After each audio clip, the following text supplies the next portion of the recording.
Votre quotidien professionnel est envahi par des mails qui sont des comptes rendus systématiques de toute activité type réunion ou rendez-vous. Vous savez, ceux qui commencent par « Comme nous en avons convenu », un mémo de notre réunion de ce jour, ou encore des mails avec copie à la terre entière. Oui? Alors, posez-vous la question. Pourquoi ce besoin de tout mettre par écrit, de laisser des traces systématiques de tout fait et geste? N'êtes-vous pas atteint, vous et vos collègues, du syndrome CYA, en anglais Cover Your Ass, qu'on peut traduire en français par couvrir son cul, ou plus élégamment ouvrir le parapluie? Certes, le terme est assez exotique, mais il décrit de façon très imagée un des grands mots de nos entreprises. Se poser la question du CYA, c'est se poser la question de la confiance dans l'entreprise. Le phénomène est peu documenté. Il fait l'objet, à ma connaissance, d'un seul article académique, Uncovering the CYA Phenomenon, de Christine Barabas, publié en 1993 dans la revue Technical Communication. C'est peu. Mais cela fait partie certainement des sujets dont on est peu fier et qu'on préfère oublier.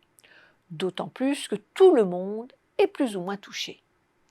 Si on s'en réfère à la définition proposée par Wikipédia, le CYA permet de se protéger d'éventuelles critiques ultérieures, sanctions légales ou autres répercussions, généralement dans un contexte professionnel ou bureaucratique.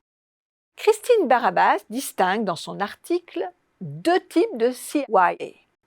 Les mesures légitimes pour se protéger dans une situation difficile, comme après un licenciement, elle qualifie ce CYA d'éthique et légitime. Les mesures qu'on prend pour éviter de futures accusations en détournant la responsabilité à l'avance. Action qui peut se justifier dans des activités ou des missions à haut risque, mais qui perd de son sens éthique quand il s'agit seulement de se protéger en désignant d'autres personnes. D'un point de vue organisationnel, cela se traduit alors par une documentation, une paperasserie excessive, avec des mentions qui protègent l'entreprise et ses collaborateurs de tous les risques potentiels.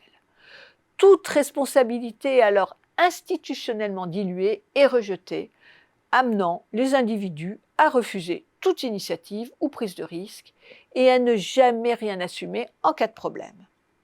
La cause racine du CYA est le manque de confiance dans son entreprise, qui n'hésitera pas en cas de problème à chercher des coupables, dans les collègues qui peuvent, au choix, vous faire porter le chapeau en cas de difficulté, s'approprier vos idées ou votre travail, ne pas tenir leurs engagements.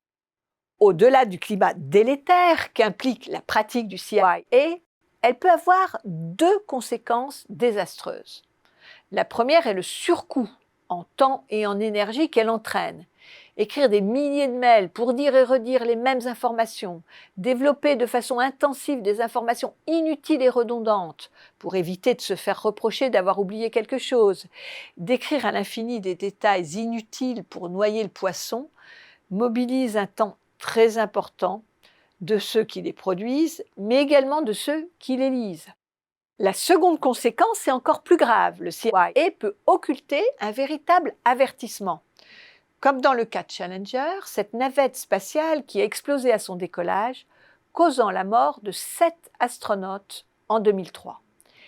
Il a été montré qu'un mémo des ingénieurs du fabricant de fusées Morton Thiokol contenait la phrase « Les informations sur cette page ont été préparées pour soutenir une présentation orale et ne peuvent pas être considérées comme complètes sans la discussion orale. » Mention qui a été interprétée comme un avis CYA et a écarté la rencontre. Alors, regardez autour de vous. Tous vos mails sont systématiquement adressés et mis en copie à de multiples interlocuteurs. Vos interactions sont toujours tracées. Vous allez à des réunions où le nombre de participants est toujours supérieur aux personnes utilement ciblées. Vous êtes atteint du syndrome Cover Your Ass et il est certainement temps de se pencher sur la question.